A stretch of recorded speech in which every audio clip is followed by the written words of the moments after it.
Fala aí família, comece a emagrecer, tudo bem? Dr. Maurício aqui com mais um vídeo com dúvida da audiência. Hoje eu não estou respondendo uma dúvida da audiência, eu não estou respondendo uma tentativa de crítica da audiência, mas eu vou fazer a minha refutação, tá? Não vou citar o nome da pessoa, mas qual foi o contexto. A crítica veio num vídeo que eu fiz sobre obesidade saudável, depois eu coloco o link aqui embaixo se você tiver interesse em ver. E basicamente eu cito alguns motivos pelos quais eu não considero a obesidade uma coisa saudável, a despeito desse movimento que existe aí de aceitação da obesidade, etc., como uma condição normal. Tá? Eu tenho meus motivos para isso, e especialmente ligado à saúde. Então o termo doenças relacionadas à obesidade não existe à toa. Tá? Vou falar sobre isso mais adiante. Então o comentário, vou citar o comentário e depois vou citar as minhas razões, tá, para discordar desse comentário. O comentário foi o seguinte: magro também tem diabetes, magro também come porcarias, magro também bebe bebidas alcoólicas, magro também fuma, magro também é sedentário. Agora me diz se esses magros são saudáveis. O que é ser saudável para você? Ser magro não significa sinônimo de saúde. Então, voltando lá para o vídeo da obesidade saudável que eu fiz, eu lancei um desafio para as pessoas que acreditam que são saudáveis quando estão obesas. Tá? E na verdade está usando o verbo errado aí, porque não é são, é estão. Tá? Isso, na verdade, eu vou explicar por que eu considero isso uma espécie de investimento ruim, apesar de você não estar tendo problemas ainda. E eu lancei um desafio no final desse vídeo, que foi fazer duas mensurações, aliás, 3 no caso, 3 mensurações que normalmente as pessoas não fazem. Tá? E essas mensurações tem valor na previsão de problemas que podem acontecer no futuro. Então uma delas é a dosagem de insulina circulante, porque normalmente a pessoa muito obesa, ela tem uma insulina elevada, porque ela está caminhando em direção ao diabetes, especialmente se a obesidade dela, aliás, como nós entendemos aqui como funciona a obesidade, que está relacionada ao nível elevadíssimo de carboidratos, e consequentemente o teu pâncreas está sendo espremido para cuspir insulina a rodo, até desenvolver resistência e não aguentar mais o tranco. Então o que acontece? Normalmente a pessoa que está muito acima do peso, ela está exaurindo o próprio pâncreas. Só que o pâncreas, durante um tempo, até ele ser exaurido, ou até o organismo desenvolver a resistência, ele funciona legal. Tá? E aí, qual é o grande problema do manejo do diabetes? Agora falando do diabetes especificamente. É porque controla-se o diabetes através da dosagem de glicemia. Tá? Que é a glicose lá no sangue, especialmente em jejum.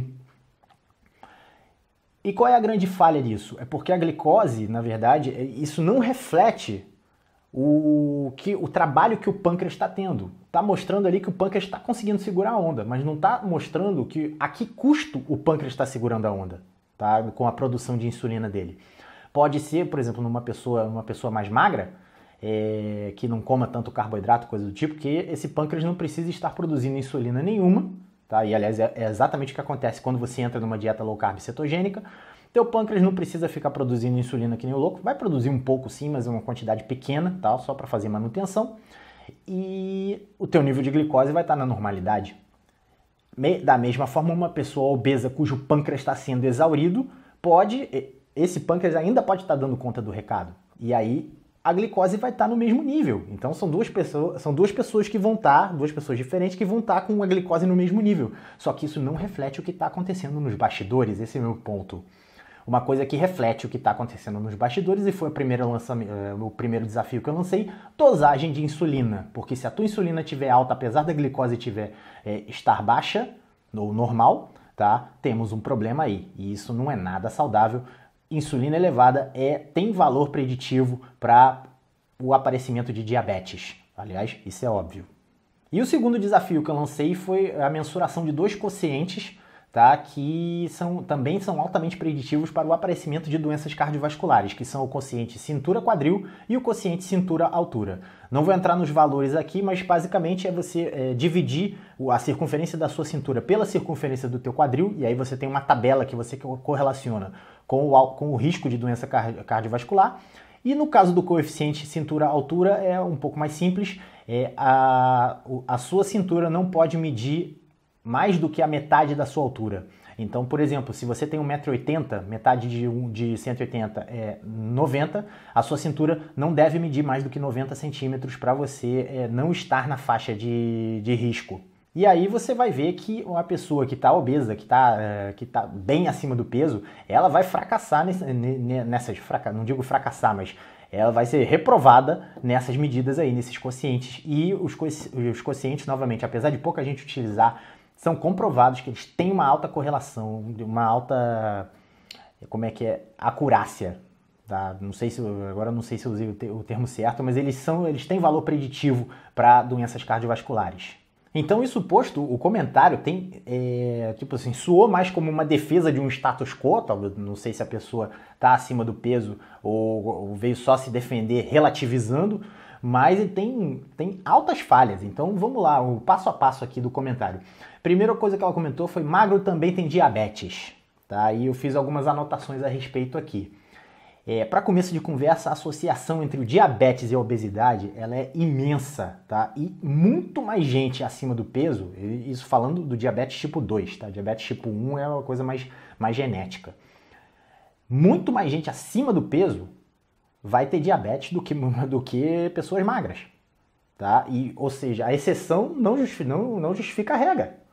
Tá? A pessoa magra com diabetes, se comparado ao número de obesos que vão ter diabetes, ela é exceção da exceção. E aí, justamente, ela tentando insistir nessa de que ser magro não necessariamente significa ser saudável, eu vou citar um dado aqui.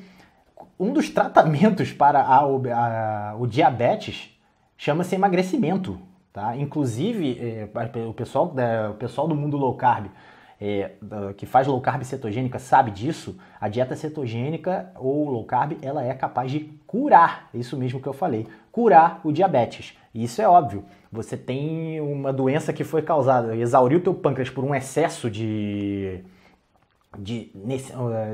secreção de insulina, por uma necessidade absurda por causa do alto índice de carboidratos que você come.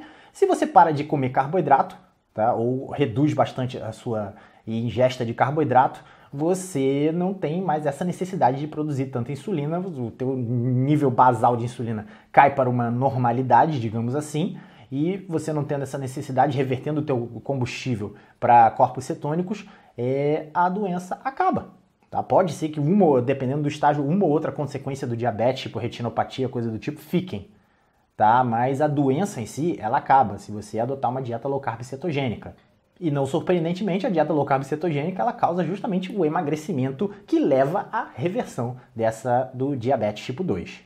Então, novamente, o ponto que eu quero chegar aqui, nós estamos falando da reversão de uma doença, de uma melhora de condição, de uma promoção de saúde, apenas revertendo o estado de obesidade para a magreza. Isso aí já diz muita coisa a respeito do comentário. E eu tenho uma metáfora legal para definir o resto do comentário dela, que ela falou sobre magro também come porcaria, toma bebida alcoólica, fuma e é sedentário. E eu chamo de metáfora da rifa. Na verdade, vou dar o devido crédito aqui, essa metáfora eu peguei de uma das maiores autoridades do... Ele fala alguma coisa semelhante quanto a isso, mas eu vou dar a minha versão. Uma das maiores autoridades em dieta low carb cetogênica do Brasil, que é o Dr. José Carlos Souto. Peguei lá do blog dele e tal, achei interessantíssimo a forma como ele abordou. E é basicamente o seguinte, quando você vem ao mundo, você já recebe uma carga genética que prediz o risco de alguma doença que você vai ter. Então, por exemplo, se você tem... se na tua família tem um histórico de diabetes e tal, você provavelmente tem um risco maior de ter diabetes. Tá? E ele compara isso como se fosse uma rifa, cujo prêmio, entre aspas, é a doença. Certo? Então você vem ao mundo já com um certo número de bilhetes para essa rifa. E os teus hábitos, as coisas que você faz, significam que ou você está comprando mais bilhetes para essa rifa, que está aumentando a tua chance de ganhar, ou seja, ficar doente, tá? Ou então você está tendo hábitos que evitam que você tenha mais chances de ter essas doenças. Então, por exemplo, os hábitos que ela citou aqui, comer porcarias, cara. Se você ficar comendo porcaria o tempo todo, você está comprando praticamente todo o talão de bilhete para ficar doente.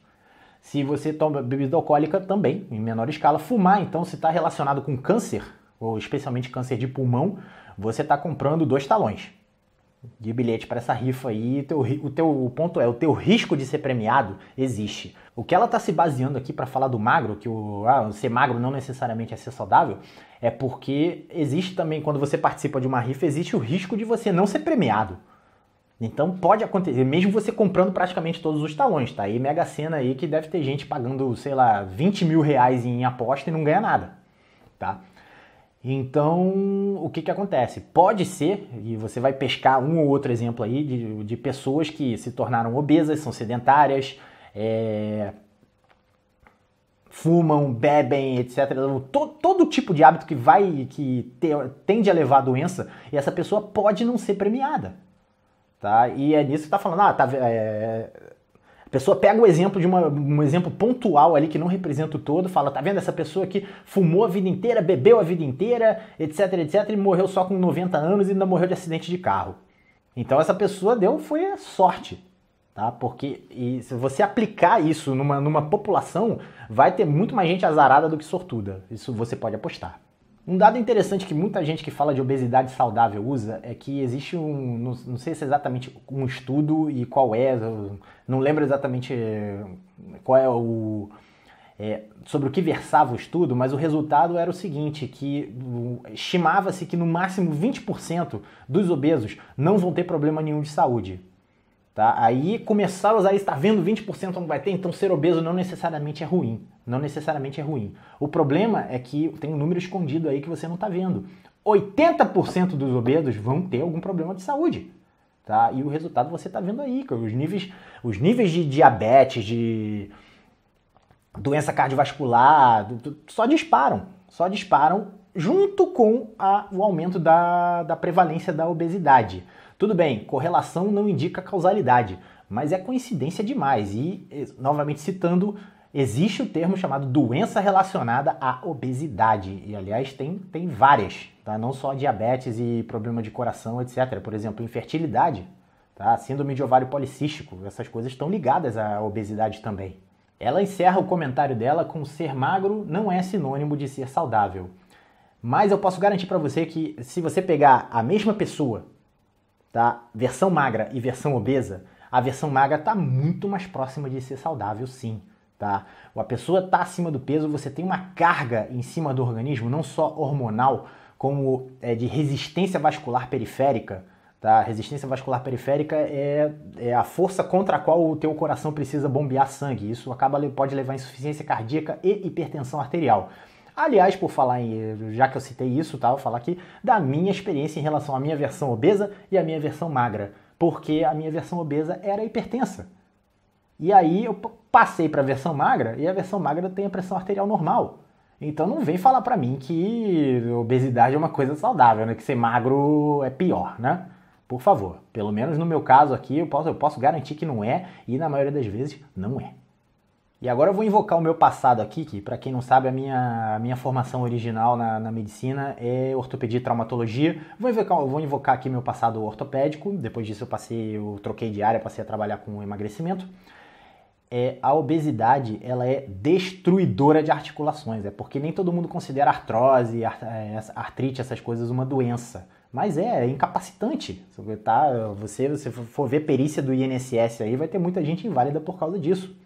Tá? E é clássico, especialmente as articulações mais vulneráveis são coluna, joelho e quadril. E você viu um padrão coluna nem tanto, porque coluna muita gente magra também era atingida, mas joelho e quadril, 90% dos pacientes com o joelho e quadril destruídos eram obesos. Tá? E isso criava até um certo paradoxo, porque quando você faz a substituição da articulação por uma prótese, essa prótese tem uma data de validade. E quanto mais obesa está a pessoa, mais difícil, mais desgaste a prótese vai ter e você vai ter que fazer uma operação de substituição que nunca fica a mesma coisa depois. Então você está basicamente empurrando um problema com a barriga. Eu tive uma experiência uma vez com um paciente que eu recomendei. A recomendação a gente sempre fazia, tá? Você tem artrose de quadril, artrose de joelho, então precisa emagrecer, cara. Precisa emagrecer para você dar uma vida útil maior à sua prótese. Então o paciente tinha uma artrose violenta de joelho destruído, tá? Mal conseguia caminhar direito, essas coisas, e eu recomendei que ele perdesse peso. E milagrosamente seguiu a minha recomendação, porque a maioria não segue. não adianta. Seguiu a minha recomendação, emagreceu e voltou na consulta seguinte. O joelho, assim, você emagrece, mas o joelho continua destruído. Ele virou para mim e falou: doutor, não quero mais fazer a prótese. Não quero, não estou sentindo dor. Eu sei que meu joelho está destruído, mas eu não estou sentindo dor. E a principal indicação para artroplastia de joelho, ou de quadril, etc., é dor. É a principal, é uma dor intratável. Ele não estava mais sentindo dor, beleza, vida que segue. Eu não tive mais contato com esse paciente, mas a história é ilustrativa, tá? Ou seja, mais uma pessoa que passou da condição de obeso para magro teve uma melhora da qualidade de vida. E para encerrar, pergunta, tá, para qualquer pessoa que teve sucesso ao emagrecer, tá, que conseguiu emagrecer de uma forma saudável, aliás, emagrecimento saudável, tá, as coisas andam junto, que conseguiu emagrecer de uma forma saudável e sustentável, tá, que mudou seus hábitos alimentares e mudou seu estilo de vida, deixou de comer todas aquelas porcarias que as pessoas amam, essas coisas, se essa pessoa se arrepende, eu tenho certeza que você vai ter dificuldade de achar. Novamente, eu falei de emagrecimento saudável, não é de pessoas anoréxicas ou coisa do tipo que vivem tomando remédio e por aí vai, ou estão obcecadas com essas coisas, mas não conseguem parar de comer as besteiras que as deixam acima do peso. Então pergunta para essas pessoas. Eu estou um exemplo aqui, tá? Do meu testemunho pessoal, tá? A vida é muito melhor estando no peso ideal. Por fim, só frisando aqui, cara, não adianta você comparar. Quando você compara uma pessoa magra e doente com uma pessoa obesa e ainda saudável, tá? Frisando bem o ainda, você está comparando maçã com laranja, porque você não está levando em conta genética e diversos fatores aí. A única comparação que pode ser feita é você magro e você obeso, tá? Então, palavra de quem já passou por isso, é muito melhor ser magro. Certo? Então, tá dado o meu recado. E se você gostou do vídeo, não deixe de dar o like aqui embaixo, compartilha também, que eu acho importantíssimo que as pessoas vejam essa mensagem, se conscientizem, que parar de se ofender com palavras, sabe? Meras palavras, aliás, parar de se ofender com a verdade, porque a verdade é essa, tá? Os dados estão aí para provar para qualquer pessoa que, a despeito do quão desconfortável você se sinta com a sua condição, sempre é possível sair dela, tá? Basta você querer e fazer por onde. Se você ainda não se inscreveu no canal, a hora agora é só apertar, só clicar no botão de inscrição aqui embaixo. Se você tem alguma dúvida que queira ver, que eu quero que eu faça um comentário a respeito, só postar aqui nos comentários, responder eu respondo sempre, mas de vez em quando eu pesco alguma coisa para fazer um vídeo, esse foi um deles. E se você tem interesse no meu serviço de consultoria, o e-mail vai aparecer aqui embaixo agora, consulta@comeceaemagrecer.com.br, e é só mandar um e-mail para mim que eu te explico como funciona, valores, etc. E eu vou ficando por aqui, até a próxima!